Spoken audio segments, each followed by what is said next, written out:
Bhagavad Gita, chapter 7, verse 2. Jaya Radha Madhava Kunja Bihari. Jaya Radha Madhava Kunja Bihari.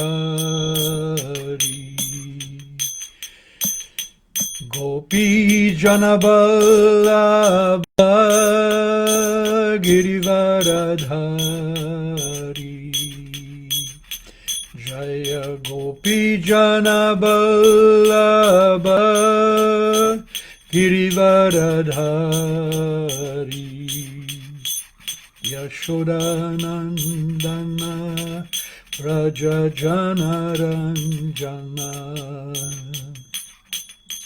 Yashodanandana Braja Janaranjana. Jamuna Tira Banachari. Yamuna Tira Banachari. Jaya Radha Madhava Kunja Bihari. Jaya Radha Madhava Kunja Bihari. Jaya Gopi Janaballabha Girivaradhari. Jaya Gopi Janaballabha Girivaradhari. Yashodanandana Braja Janaranjana. Yashodanandana Braja Janaranjana. Yamuna Tira Vanachari. Yamuna Tira Vanachari. Radha Madhava Kunja Bihari. Jaya Radha Madhava Kunja Bihari. Jayam Vishnupada Paramahamsa Paribrajakachaja Stotara Sata Shri Srimadesi Bhaktivedanta Swami Srila Prabhupada Ki Jai. Ananta Koti Vaishnava Vrinda Ki Jai. Namacharya Srila Haridas Thakur Ki Jai. Prem se kaho Shri Krishna Chaitanya Prabhu Nityananda Shri Advaita Gadadhar Shri Vasari Gora Bhaktivinoda Ki Jai. Shri Shri Radha Krishna Gopa Gopinath Shama Kunda Radha Kunda Giri Govardhan Ki Jai. Shri Vrindavan Mathura Dham Ki Jai. Navadvip Mayapur Dham Ki Jai. Jamuna Mai Ki Jai. Ganga Mai Ki Jai. Bhakti Devi Ki Jai. Tulsi Devi Ki Jai. Samaveta Bhaktavrinda Ki Jai. All glories to the assembled devotees. All glories to the assembled devotees. All glories to the assembled devotees. Bhagavad Gita, chapter 7, verse 2. Jnanam teham savijnanam idam vakshyam yasheshataha yajñatva nehabhuyo nyaj jñatvayam avashishyate. Jnanam teham savijnanam idam vakshyami asheshataha yajñatva nehabhuyo nyaj jñatvayam avashishyate. Jnanam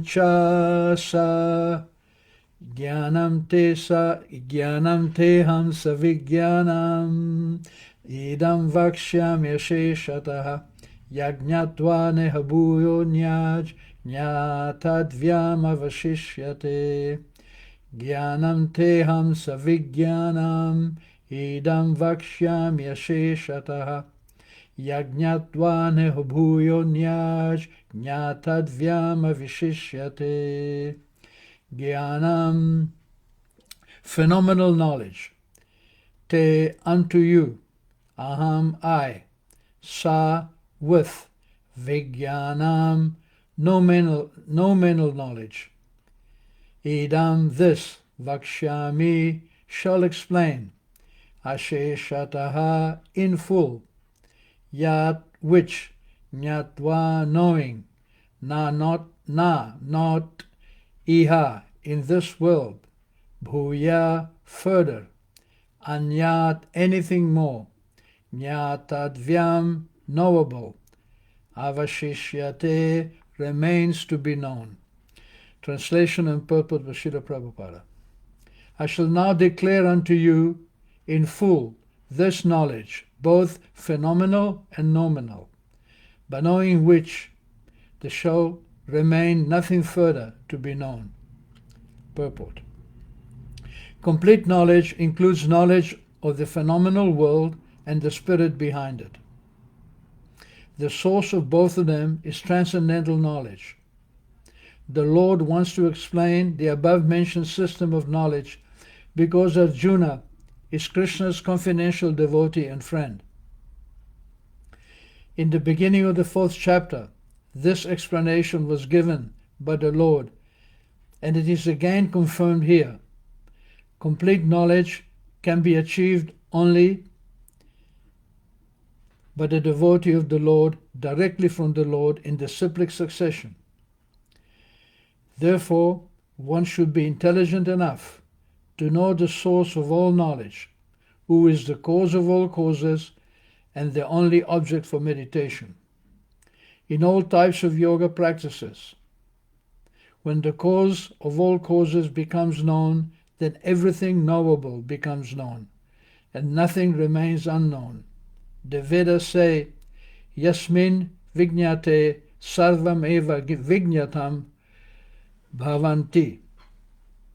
Jnanante sa ham savijnanam idam vakshyami yasheshataha jnat jnatva neabuyo jnaj jnatadvyam avashishyate. So Krishna here explains how knowledge is coming. Knowledge is coming from Krishna, either directly or indirectly. Whatever knowledge we have, it has to be connected with Krishna. Then it becomes perfect knowledge. Right at the beginning of the Bhagavad Gita, in the 1st chapter, an introduction is made. And the very first chapter is spoken by Dhritarashtra's secretary, Sanjaya. Now, who was Dhritarashtra? Dhritarashtra was the de facto ruler of this planet at that time, 5,000 years ago. He was ruling on behalf of the Pandavas. He was the regent because the Pandavas were still very young and not yet mature to assume the position of emperor, which was bequeathed to them by their father, Pandu.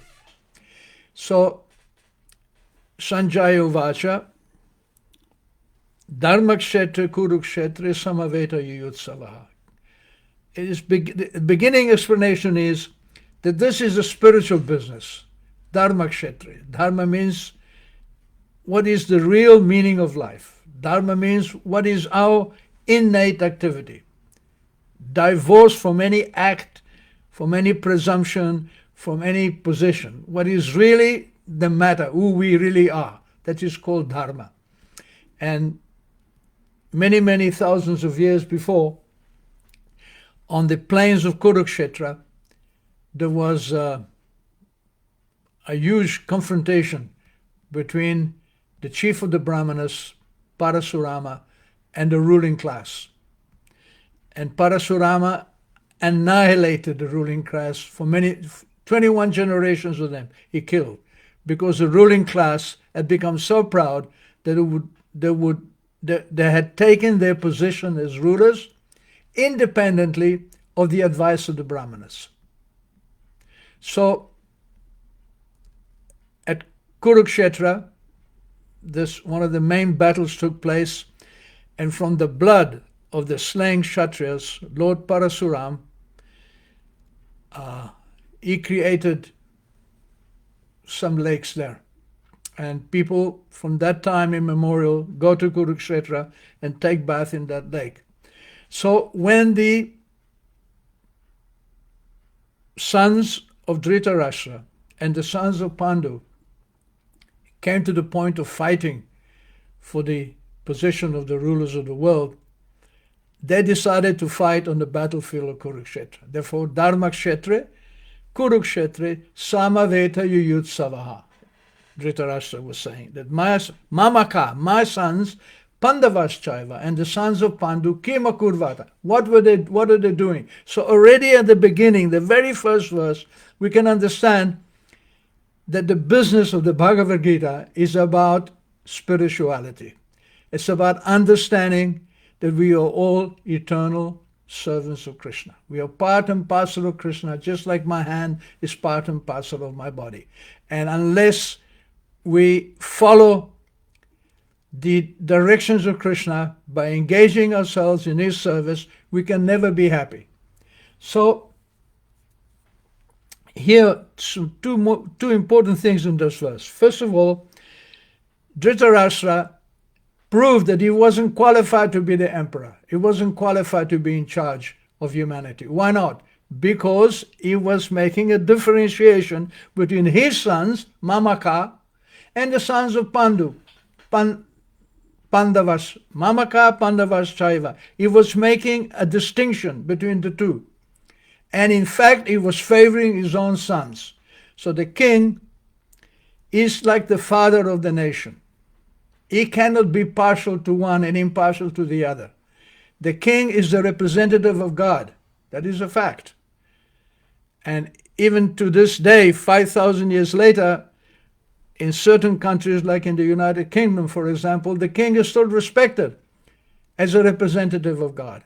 But of course, because of political agitation, because of insincerity, because of identification with the body, and because of putting I and mine and personal prestige as more important than anything else, the understanding of the king and the acting of the king as the representative of God has become disrupted. But actually the king is representing his master. The master or God is the proprietor of everything, and the king is his representative. But here we see that Dhritarashtra became disqualified. Not only was he disqualified because he identified with his own children to the detriment of the children of his brother Pandu, but also he showed that he had no understanding of God, no proper God consciousness. He allowed his identification with the body and the identification with his family, which comes from identifying with the body, aham mameti, I am this body. He showed that he had no understanding of his original relationship with God. And he had no understanding what was his duty as the representative of God. Therefore, right at the beginning, it is established that Krishna is concerned when the material world is ruled by kings who are not his devotees. And even in the Krishna book, right at the very first sentence, Prabhupada writes, and is paraphrasing the beginning of the 10th canto of Srimad Bhagavatam, which is the face of Lord Krishna. Prabhupada is saying that the world had become overburdened by the unnecessary military force of impious kings who were actually demons but were posing themselves as a royal order. And this is the present situation. And the present situation is such that it is chaotic because everyone is identifying with the body. Identifying with the body, thinking I am British, I am English, I am Dutch, I am German, I am Scottish, I am Welsh, I am American. Identifying with the body is animal life. Animals identify with the body. And animals don't have peace. If you gather an assortment of animals and put them in a place that will only fight with each other. They will not sit quietly because they have no understanding of their spiritual nature. Therefore, right at the beginning of Bhagavad Gita, Krishna begins to explain to Arjuna that the proper solution to Arjuna's problems was not to identify with the body. In the second chapter, as I said, in the first chapter, the scene is set. Arjuna expresses his reluctance to fight against his family members, and Arjuna in fact decides not to fight, and then Krishna enlightens him by beginning his teachings that I am not this body. Antavanta ime deha nityas yukta sharirinaha. The dehin, the one who is in the body, is antavanta, is beginning, it doesn't die. So this is the beginning of understanding that I am not this body. And already if we take this proposition to heart, we see that the entire society in which we live in today, it is doomed. It is simply animal kingdom. There is no possibility of peace. There is no possibility of proper progress. People are simply living on animals, and when you live like an animal, you take birth against an animal, because the body dies, but the soul does not die. So Krishna begins explaining the Bhagavad Gita. In a matter of less than 1 hour, he explained the Bhagavad Gita to Arjuna, and because it is spoken by Krishna, the Bhagavad Gita is ever pure and ever fresh. You can study the Bhagavad Gita for years and years and years, and the more you study it, the more and the more attractive it becomes, the more interesting it becomes. It goes deeper and deeper and deeper, because the Bhagavad Gita is spoken by the Supreme Lord. Krishna cannot speak anything which is not eternal and perfect. And when you engage with the eternal and the perfect, your own eternity and perfection becomes manifest. The shortcomings of the body, old age, disease and death and rebirth, become null and void. They do not disturb you anymore, because you understand you're a spirit. So Krishna further explains in this verse. He says, I will teach you about material situation, and I will teach you about the spiritual situation. When you understand these two things, there is nothing more to be understood. Therefore, and why does he explain this to Arjuna? He explained this to Arjuna because Arjuna is Krishna's devotee and Krishna's friend. This is the key. The key to understanding our spiritual identity, the key to understanding the teachings of Bhagavad Gita over any representative of God, the key of understanding religion and spirituality is to become God's servant and to become God's friend. To become friend means you're open, you're listening. If you have a friend, you don't impose your will upon your friend. You may advise your friend, you may talk with your friend, but you're always eager to hear from your friend as well.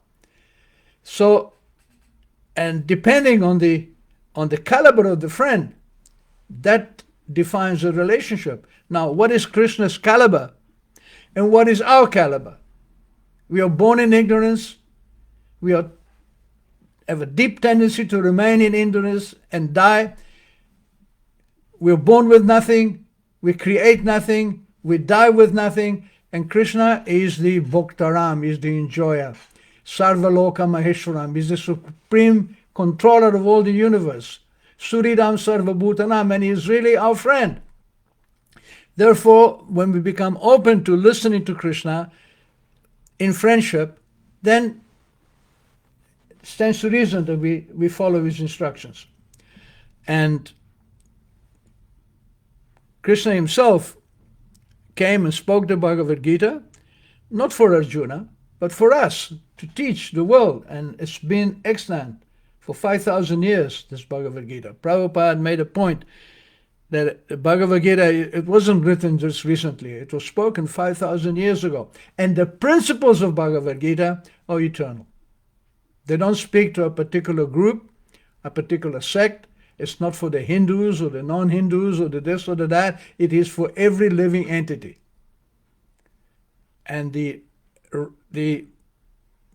result of studying and understanding Bhagavad Gita is Vidya Vinaya Sampanne. That we become Vinaya, we become gentle. How do we become gentle?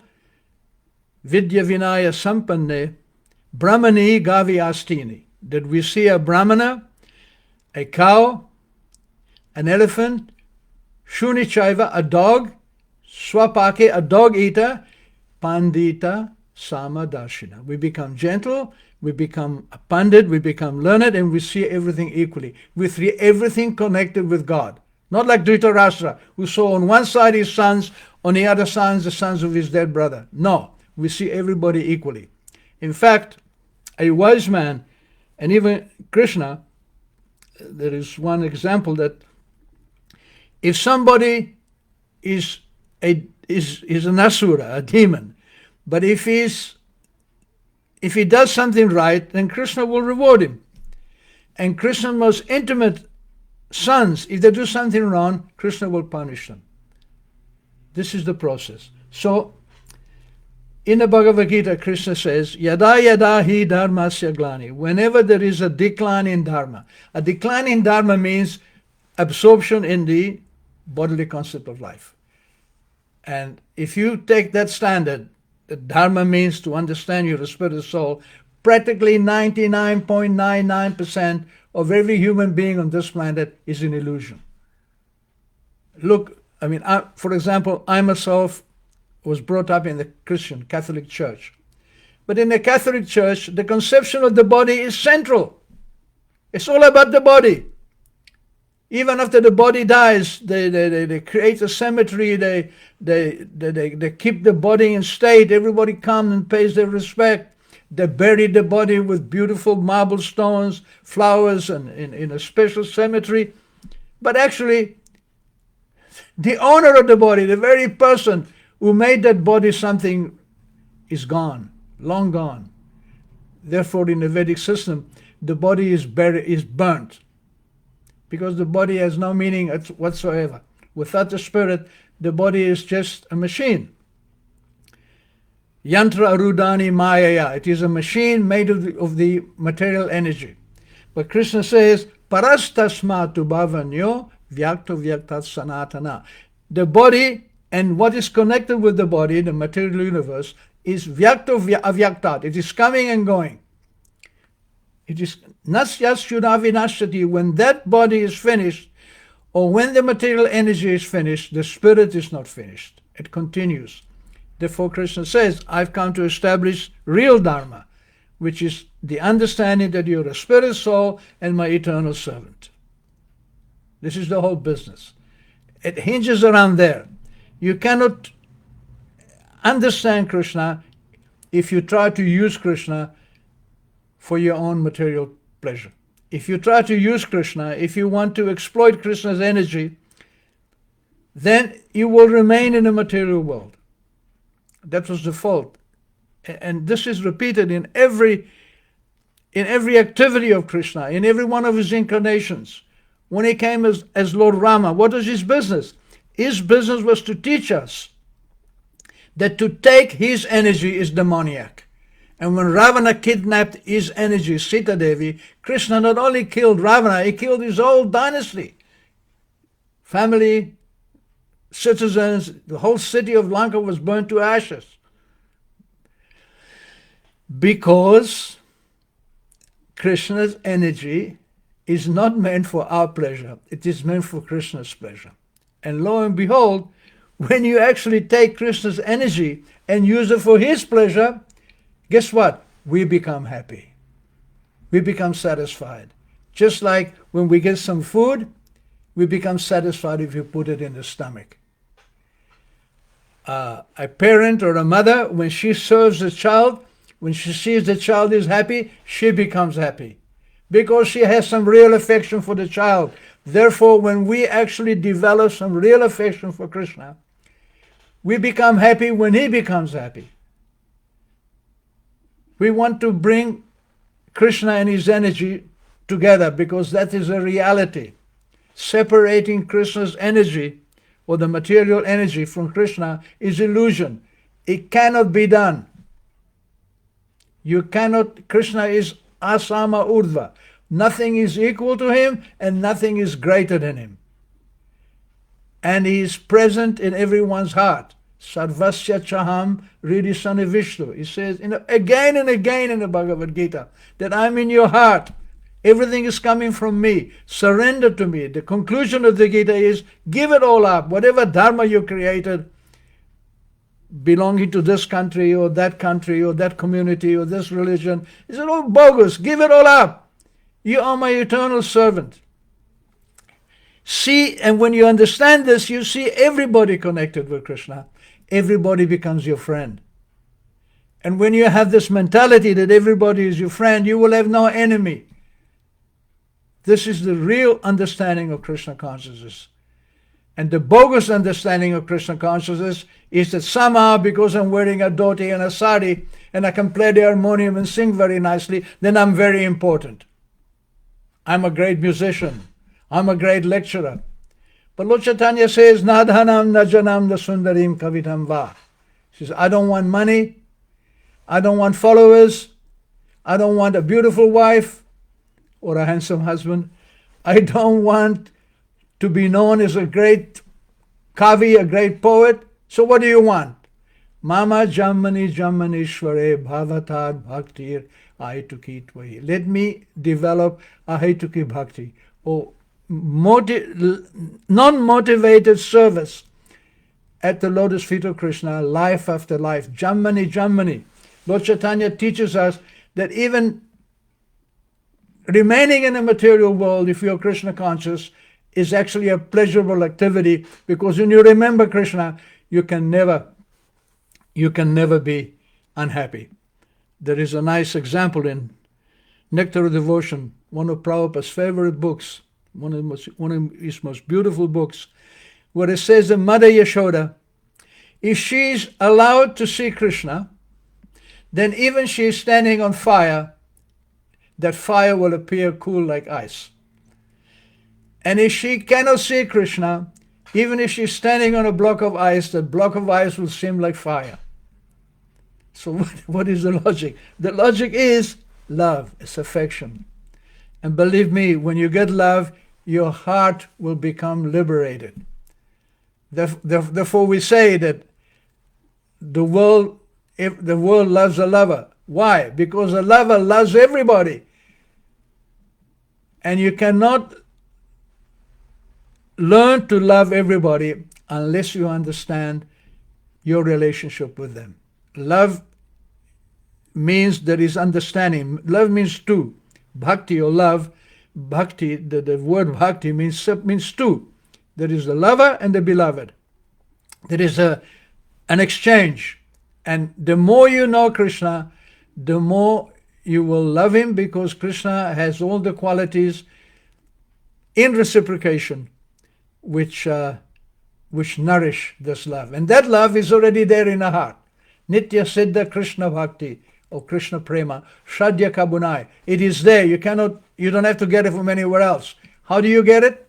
Shravanadi, beginning by hearing. And by hearing means we read Bhagavad Gita. Krishna is speaking Bhagavad Gita so we can hear, and by hearing we awaken what is already there in our heart. We become interested only in pleasing Krishna. Therefore, even if we have talents as musicians or poets or cooks or artists, we understand that that energy which makes us special, that energy which makes my talent, is given to me by Krishna. And it is meant, in effect, it is meant to give him pleasure.